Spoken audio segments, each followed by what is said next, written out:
ቀርኒዮስ በሶርያ አገረ ገዢ በነበረ ጊዜ ዓለም ሁሉ እንዲጻፍ ከአውግስጦስ ቄሳር ትእዛዝ ወጣ።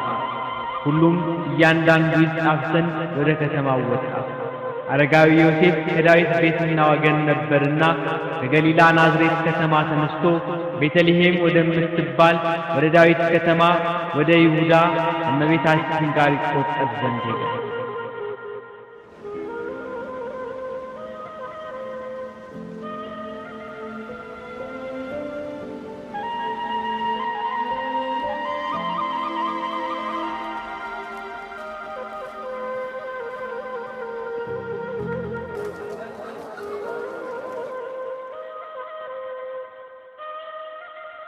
እዚያ ሳሉ የመውለጃዋ ወራት ደረሰ። የምታርፍበት ቦታ ግን አላገኘችም።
ላኪን እንዲህ ያለው በታችን ፊቱን ድንጋጭ ወራ ያለ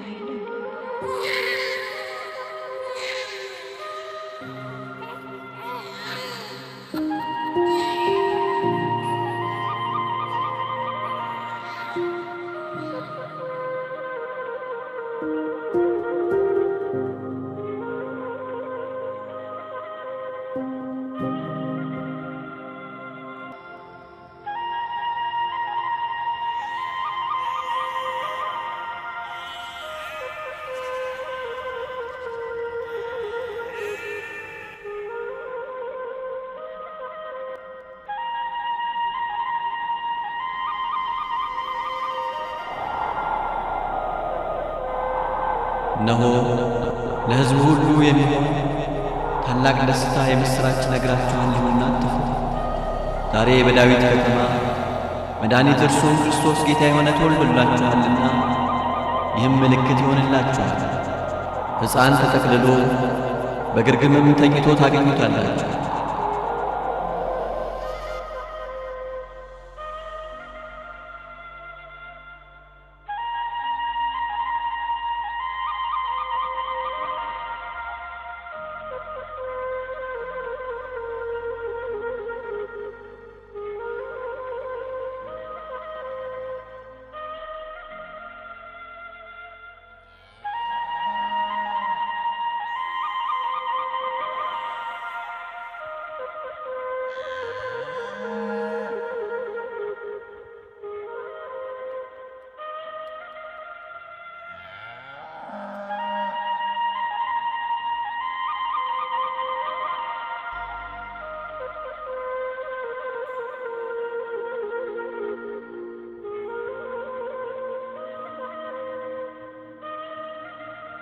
ጥበበኞች ሰዎች ከምስራቅ አገር መጡ። ጀረደሸት የሚባል ፈላስፋ አባት ነበራቸው። በቀትር ጊዜ ከነቃማያ አጠገብ ሆኖ ፍልስፍና ሲመለከት ድንግል በሰሌዳ ኮከብ ተስላ ሕፃን ታቅፎ አየ። ፈጥኖ በሰሌዳ ብረት ቀርጾ አስቀመጠው። በሚሞትበት ጊዜ እንዲህ ያለ ኮከብ ሲወጣ ባያችሁ ጊዜ ሰማያዊ ንጉሥ ይወለዳልና ወስዳችሁ ስጡ ብሏቸው ነበር። ያንን ሰምተው በኮከብ እየተመሩ ሰብአ ሰገል ወደ ቤተልሔም መጡ።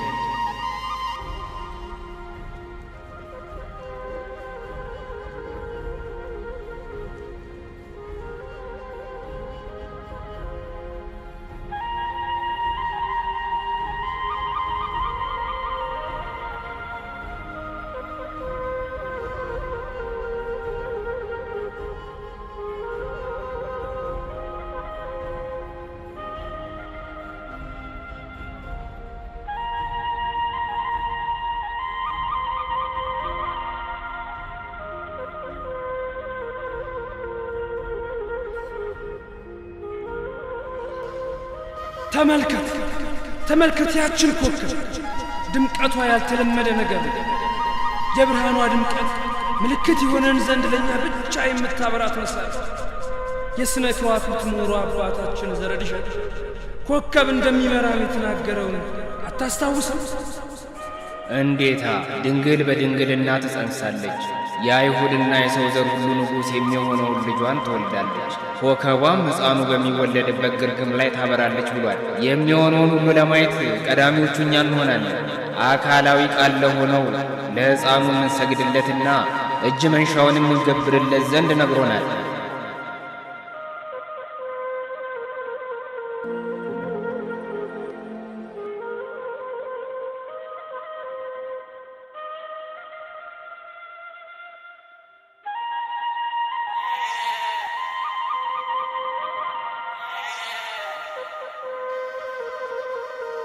ድንግል ማርያም ግን ይህንን ሁሉ በልቧ እያሰበች ትጠብቀው ነበር።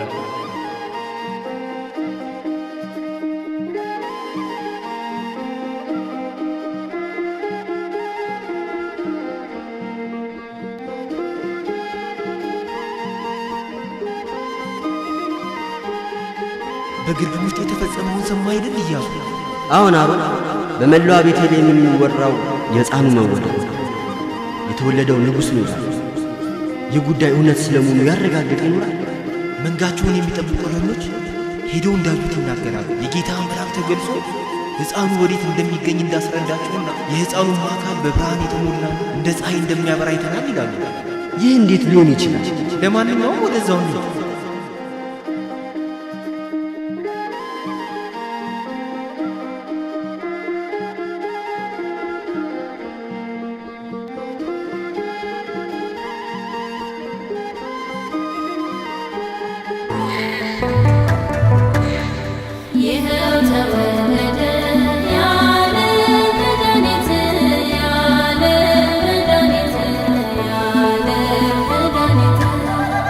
Say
you